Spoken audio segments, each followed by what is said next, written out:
Hello and welcome to Walk the Talk. I'm Shekhar Gupta and I'm at Delhi University Vice Chancellor's office. In fact, a building that goes back even to a period before 1857. My guest today, an eminent mathematician, Professor Dinesh Singh. Welcome to Walk the Talk. Thank you. It's one thing to teach mathematics. It's quite another to balance all these complex equations of politics, policy and change. I agree with you entirely. It's almost impossible to do that. But maybe there is a mathematical theory called complexity theory. Maybe that will help me. How does that help? Tell somebody who never got more than 33 in math and gave up from class 10 on. Well, actually, to tell you the truth, I guess it's not mathematics that works here in the university.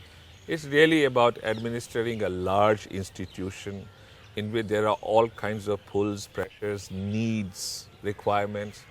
And really balance, as you used, is the key word. One needs to balance all of these so that the university moves in the right direction. And you know, the symbol that represents this university is an elephant. It's on our emblem. And India also is often regarded as an elephant. And the university is in many ways. You are not getting into the beehive no, just now. No. The university actually in many ways represents, one of my predecessors used to say that it is like the Republic of India. And it is, in many ways it is. But then I think the Republic is also moving in some ways, and so are we.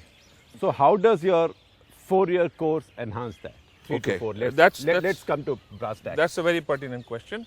Look, so here is how it works. We assume that generally, and we have spoken to hundreds of parents, even students, and our faculty, that students in school begin to get some idea what they are interested in. So suppose you are a student in school about to leave, and you are interested in history, and you will seek some sort of major course in history to enable yourself further. That has been happening in the past as well. Students would seek admission to the history honours program of the University of Delhi.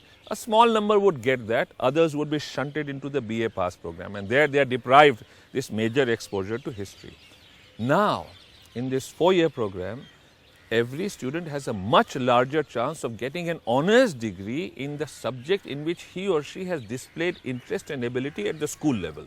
Now, that's some harmony with your inner calling. So you are banishing the distinction between honor students and pass students. Absolutely. Which is a caste system. Right, in a way. right. Oh yeah, it is. It is a caste system. We banished that.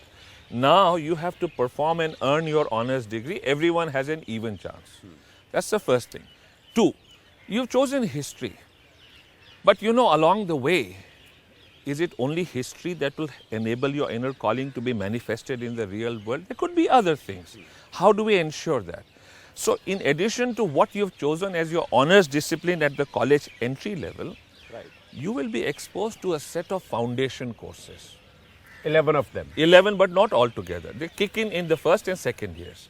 Now, these foundation courses enable you in different ways. So, there is a foundation course on philosophy, psychology and life. Now, communication and life. Now, this really enables any student who would not want to be a good communicator in life, whether you study mathematics or you study physics or history, and it's thought of very nicely. There's a foundation course on mathematical ability. That's not about proving mathematical theorems. You don't have to worry whether you have done mathematics at the 10th grade level or not. It's not important. This is about recognizing the importance of data in our everyday lives. And it has been tried and tested, and we are working in a very user-friendly way. So the students work in groups and are judged significantly through project work. Please elaborate that a little bit and how does it help? So let me explain. If you have read this story, this Sherlock Holmes story, The Case of the Dancing Men, this is an amazing story.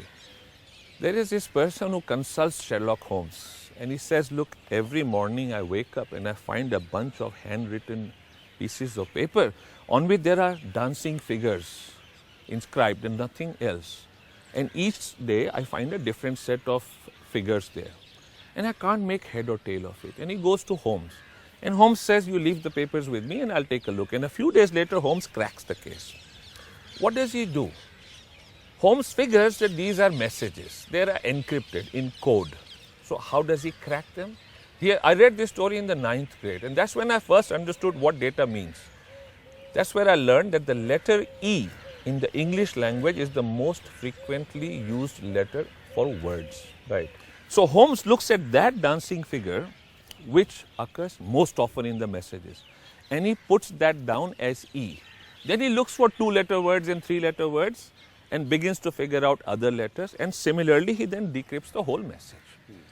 Now that's called understanding data. About 100 years ago, there was an Englishman by the name of Grierson.